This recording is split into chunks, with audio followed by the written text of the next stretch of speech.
Ele foi a figura central do Dia do Fico, o homem que declarou a independência do Brasil com o famoso grito Independência ou Morte. Para muitos, Dom Pedro I é um herói nacional.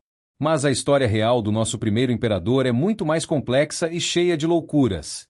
O que você faria se tivesse o poder de um imperador, mas decidisse largar tudo e atravessar o oceano para se tornar rei de outro país?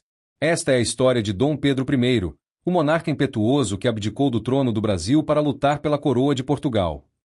Para entender a mente de Dom Pedro I, precisamos voltar aos seus anos como imperador do Brasil. Quando o país se tornou independente, ele era aclamado pelo povo. No entanto, sua personalidade forte e impetuosa logo começou a gerar conflitos. Dom Pedro I era conhecido por suas paixões, pela política, pela guerra e, principalmente, pelas mulheres. Ele teve inúmeros casos amorosos, sendo o mais famoso com a Marquesa de Santos, um escândalo que chocou a elite e o povo.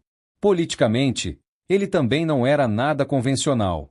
Em 1823, ele dissolveu a Assembleia Constituinte que havia sido eleita para escrever as leis do novo país, pois não concordava com o que estava sendo proposto.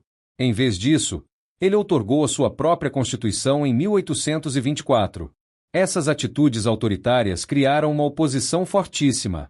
O descontentamento popular e político crescia, e a figura de Dom Pedro I, antes vista como um herói, começava a se tornar a de um monarca impopular.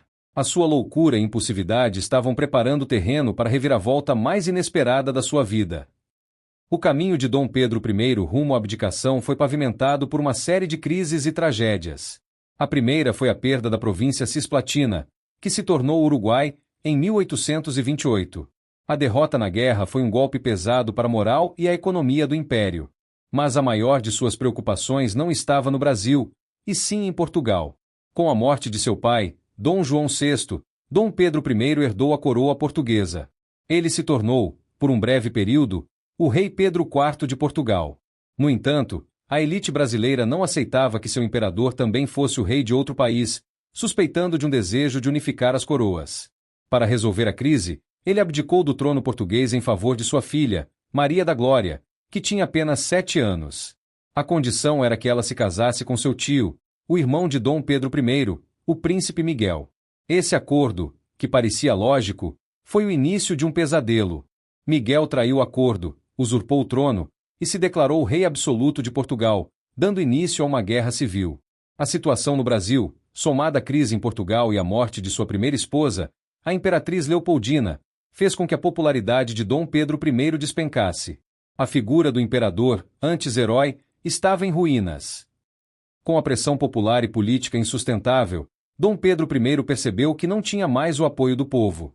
A situação atingiu o clímax na Noite das Garrafadas, um violento confronto de rua entre brasileiros e portugueses que apoiavam o imperador. Foi a prova de que a tensão estava prestes a explodir. Cansado e desiludido, Dom Pedro I tomou a decisão mais surpreendente de sua vida.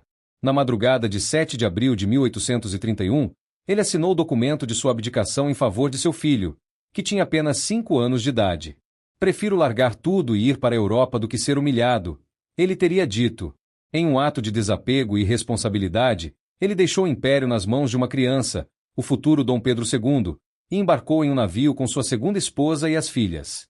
Ele partia do Brasil não mais como imperador, mas como um exilado, um homem sem coroa e com objetivo: lutar por sua filha e, por fim, por seu próprio nome.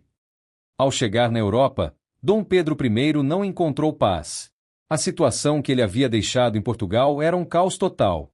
Seu irmão, Dom Miguel, havia tomado o poder, revogado a Constituição e implantado um regime absolutista, perseguindo todos que eram a favor do liberalismo. A sua filha, Maria da Glória, que deveria ser a rainha, estava exilada. Em vez de se aposentar, Dom Pedro I se reinventou.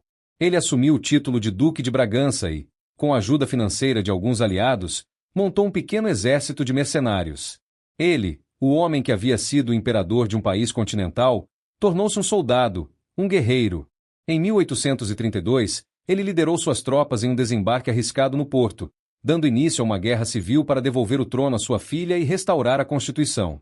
O homem que antes vivia em luxuosos palácios agora dormia em barracas e liderava exércitos em combate. Suas loucuras o levaram de volta à Europa, mas desta vez, com uma missão: recuperar sua honra e seu legado. O desembarque no Porto marcou o início de um dos conflitos mais sangrentos da história portuguesa, a Guerra dos Dois Irmãos. De um lado, o exército liberal liderado por Dom Pedro I, que defendia a Constituição e o reinado de sua filha. Do outro, o exército absolutista de seu irmão, Dom Miguel, que queria um poder total. Por mais de um ano, Dom Pedro I e suas tropas ficaram sitiados na cidade do Porto, resistindo bravamente ao cerco do irmão. Nesse período, ele mostrou uma nova face. O imperador impetuoso e mulherengo deu lugar a um líder militar resiliente, que dormia em barracas e compartilhava os desafios com seus soldados. A guerra foi brutal, mas a determinação de Dom Pedro I era maior. Ele não estava apenas lutando por uma coroa, estava lutando por sua honra e pela liberdade. Sua loucura o levou a uma guerra civil que ele não tinha a obrigação de lutar, mas que se tornou sua missão de vida. Após anos de luta intensa, Dom Pedro I finalmente conseguiu a vitória. Em 1834, seu exército derrotou as forças de Dom Miguel, restaurando o liberalismo e devolvendo o trono à sua filha, que se tornou a Rainha Maria II de Portugal. O objetivo de sua vida estava cumprido. Aquele que havia abdicado de um império para lutar pelo direito de sua filha, finalmente conseguiu seu triunfo. No entanto, a guerra e o esforço extremo cobraram seu preço. Dom Pedro I, exausto e doente, contraiu tuberculose. Sua saúde se deteriorou rapidamente. Com o dever cumprido, ele se despediu de sua família e partiu deste mundo.